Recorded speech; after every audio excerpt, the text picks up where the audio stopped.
the Spanish conquests.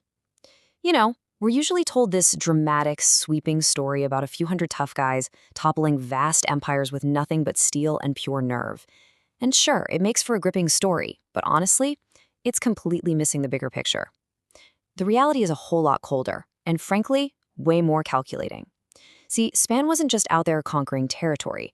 They were busy capturing massive, ongoing revenue streams. So in this explainer, we're going to totally strip away those romanticized myths.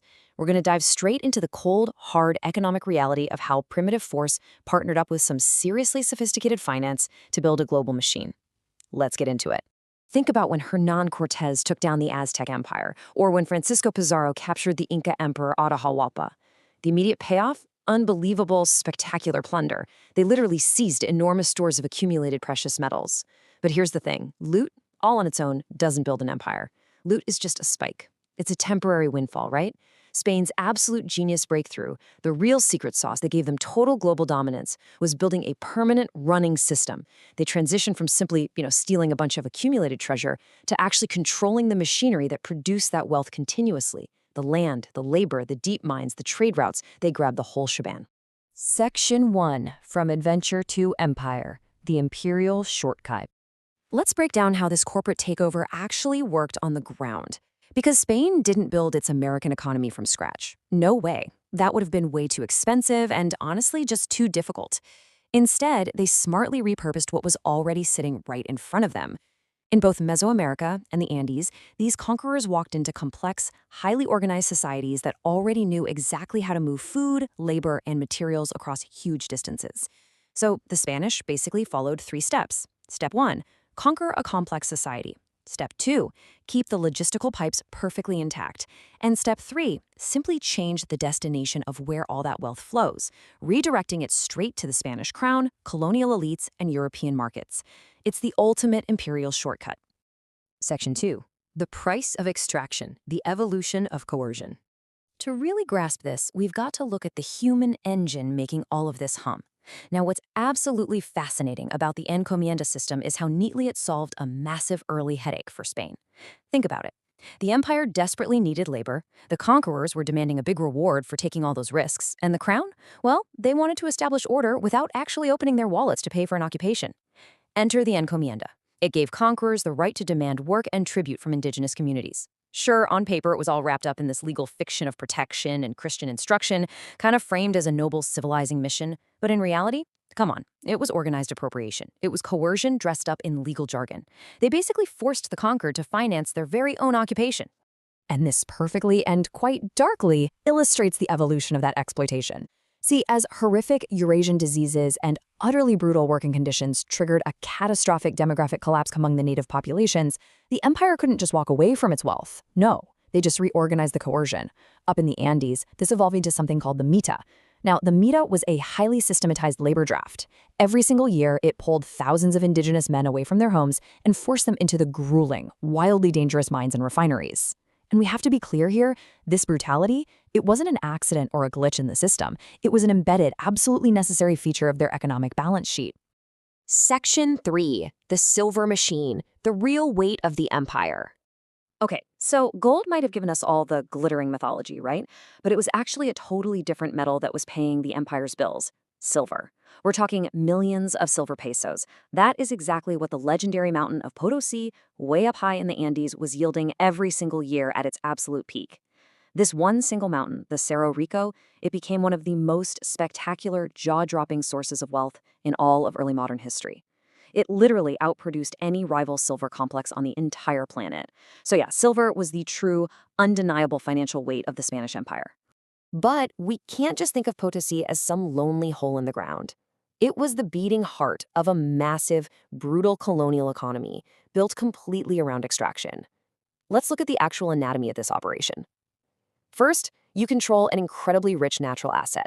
Next, you draft a labor to work it through the mita. Then the crown swoops in and skims enormous value right off the top with the quinto royal, the royal fifth. And around all of this, an entire regional supply chain just exploded into existence. Farms, livestock, transport, all of it strictly to service the mine. Finally, they maxed out the output by using mercury from Juanavelica to refine the lower-grade ores. Now, cheap coerced labor, mixed with better refining tech, That looks absolutely brilliant on a financial statement, but it was nothing short of catastrophic for human life. Section 4. The first global currency, moving silver across the world. So once all this incredible wealth was dug out of the earth, it didn't just get locked away in some vault. Oh no, it kickstarted the very first truly global economic circuits. Let's actually follow this fascinating flow of money. Phase 1. Coerced labor mines the silver in the Andes. Phase 2. It gets loaded onto these massive treasure fleets, chugging across the Atlantic straight to Seville, directly bankrolling the Habsburgs' endless European wars and mounting debts. But wait, it doesn't stop there. Phase 3. A huge chunk of that silver is sent all the way across the Pacific on the Manila galleons, essentially tying Mexico directly to the Philippines. And finally, Phase 4. That same Mexican silver gets exchanged in bustling Chinese markets for luxury goods like silks, spices, and porcelain. It's wild when you think about it. Spanish-American silver literally linked local indigenous suffering in the mountains directly to European geopolitics and vast Asian trade networks. And the ultimate end product of that massive global circuit? The Spanish silver 8 reals coin.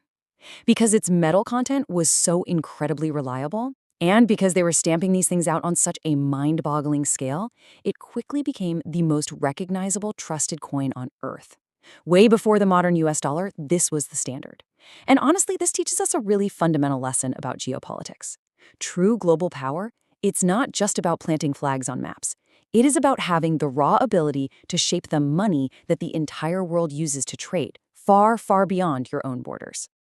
Section 5. Drowning in Silver, the Liquidity Crisis. Now, this brings us to a massive, head-scratching paradox that eventually blew up the entire Habsburg imperial economy.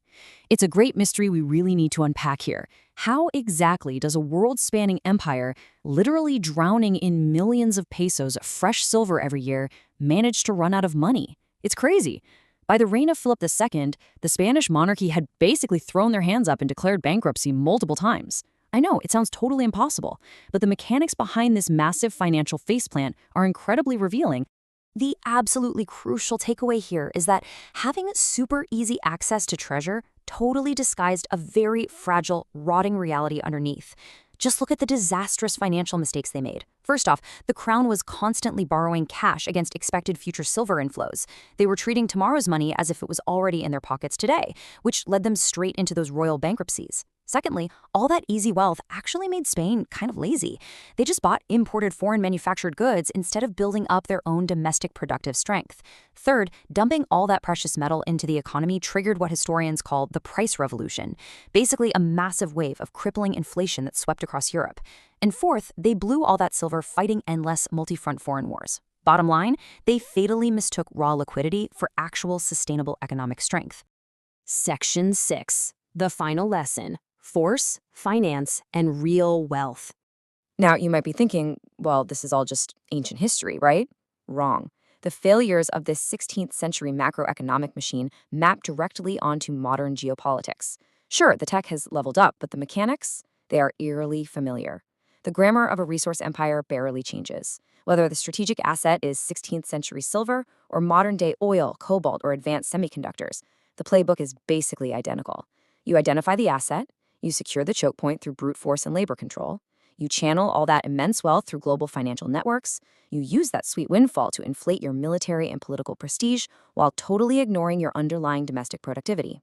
And, as always, you push the absolute deepest, most painful burdens right onto the shoulders of the most vulnerable people closest to the point of extraction. This right here is the extreme danger of mistaking a temporary cash flow spike for actual competence. Liquidity, temporary treasure, unexpected windfalls, a sudden spike in income, that is absolutely not the same thing as real wealth. Real wealth is having a durable system, its resilience, its institutional reform, and actual tangible productivity. On paper, Spain looked unimaginably rich because the silver just kept rolling in year after year. But right beneath all that glitter, it was just a ticking time bomb of severe debt dependence and a completely hollowed out economy. Which brings us to the ultimate question for you to consider today, whether you're analyzing a massive nation's economy or just looking at your own personal balance sheet. Are you making the exact same imperial mistake? Are you confusing a temporary, lucky windfall with durable skill? Are you, maybe, treating borrowed future income as if it's wealth you hold right now? History shows us pretty clearly that relying on a fragile financial system fueled purely by extraction rather than real production is really just leverage with a massive time bomb attached. Make absolutely sure you know the difference between building a durable system and just sitting around waiting for the next ship to come in.